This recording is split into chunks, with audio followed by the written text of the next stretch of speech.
Знаете, что в мире смешнее всего? Люди бегают по кругу, как белочки в колесе, падают на колени, стучат головой в пол и шепчут. Шепчут имена и думают, что сила где-то там, где-то снаружи. А сила стоит у них за спиной и тихонечко смеется. То, что я сейчас скажу, любой святоша, любой человек, что верит в Бога, назовет оскорблением. Оскорблением не кого-нибудь, не кого-то где-то там, а оскорблением своего друга, которого, кстати, они никогда не видели. Люди, как маленькие дети, которых закрыли в спальне перед сном, и там, в темноте, чтобы не бояться этой тьмы, они придумали себе невидимого друга. Придумали кучу имен тому, что не имеет никакого имени. Сотни, тысячи имен. И каждое имя они окружили непроглядной стеной. А потом начали войну. Войну с теми, у кого стена другого цвета. Глупость людей. Глупость людей – это верить в то, что у силы есть какое-то имя. Мирописаний любит стереотипы, любит шаблоны, любит ярлыки.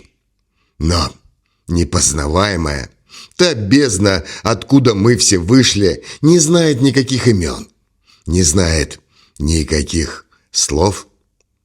Поэтому тот, кто называет Бога по имени, тот, кто говорит «мой Бог лучше», просто не умеет молчать.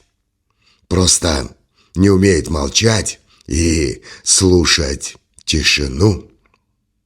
Вся правда Вселенной заключается в том, что есть только один источник. И его можно назвать как захочешь. Хочешь – Бог, хочешь – вселенский разум, орел, сила, бесконечность, нечто непознаваемое. Но если ты захочешь им владеть, он обязательно от тебя ускользнет. Потому что владеть можно только какой-то вещью. Потому что владеть можно только чем-нибудь мертвым. А сила она живая. Среди людей есть те, кто уходил в безмолвие. И все они видели свет. И все, кто видели свет, возвращались с какими-то своими историями. Один говорит: «Я стал состраданием». Другой говорит: «Я стал любовью». А третий молвит: «Я стал пустотой». И все они вовсе не врут. Все они просто описывают одну и ту же гору, но с разных сторон. А потом на этой тропе ставят флажок и говорят: «Наша тропа самая правильная. Наша тропа самая истинная, самая лучшая». Но тому, кто все понимает, не нужна никакая сторона или тропа. Ему нужна только вершина. И он идет прямо, даже если нет никакой тропы. И такой человек становится для общества людей опасным.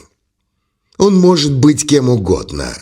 Он может быть состраданием, когда нужно кого-то утешить. Он может быть любовью, когда нужно сжечь что-то старое. Он может быть пустотой, когда нужно исчезнуть.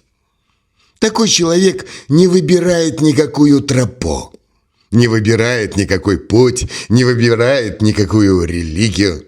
Он выбирает быть всем, потому что он никакая не форма, потому что он знает, что он – это сознание, которое просто надевает формы на себя, как рубашки. Тело рано или поздно умрет. Имя. У человека может быть абсолютно любое имя, которым он сам себя назовет. История. Ее придумывает наш ум. У человека может быть абсолютно любая история, которую он сам себе придумает, а потом ее проживет. Ну а люди Люди верят в то, что им говорят и показывают. Мысли. Мысли приходят и уходят. Мысли они как мухи, которые просто кружатся и жужжат в голове. И когда в своей жизни ты отбрасываешь все, чем себя когда-либо считал, остается только тишина. И в этой тишине тот, кто смотрит, и есть то, кем он является на самом деле. Люди привыкли, что кто-то должен стоять между ними и силой. Кто-то должен обязательно находиться между ними и Богом. Жрец, гуру, книга, ритуал. Но между Богом и бесконечностью, между человеком и вечностью нет ничего. Нет ничего, кроме его собственной веры. А знание. Знание – это вовсе никакая не вера. Особенно в какие-то или чьи-то чужие слова. Знание – это опыт. Знание – это действие. Знание – это твои собственные поступки. Убери в своей жизни веру в преграды и окажешься там, прямо перед источником. И тогда тебе не нужно будет больше кого-то или самого себя спрашивать, задавать себе какие-то вопросы. Какой путь самый правильный или неправильный? Ты просто идешь. Ты просто делаешь шаг в неизвестное. И каждый твой шаг становится священным. Потому что на самом деле, кроме собственной жизни, у каждого из нас нет абсолютно ничего. Твой личный храм – это твое собственное сердце. Твой священник – это твоя собственная безупречность. Твоя догма – это твоя собственная любовь. Любовь к жизни, к миру, к людям, которые тебя окружают. И когда ты это понимаешь, больше некому кланяться, бить поклоны. Да и, собственно говоря, незачем.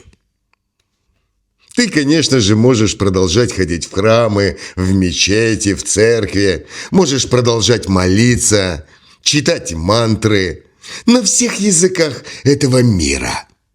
А можешь не делать абсолютно ничего. Просто улыбаться. Потому что куда бы ты ни пошел, на что бы ты ни посмотрел, абсолютно во всем, во всех людях ты видишь только Бога. Имен имеет много. Господь у всех един. Сын Бога-человека, Христос, только один. В миру он бодхисаттва, как суфий он влюблен. Внутри себя сознанием, как Будда, просветлен. Бог православный, мусульманин, христианин, язычник, атеист. Сам человек-создатель. Богов духовный альтруист. Все ищут Бога в церкви, но Он живет внутри. Его легко увидеть. Ты в зеркало смотри. Бог вне религий, конфессий, единый, многолик. И в каждом из живущих сияет Его лик.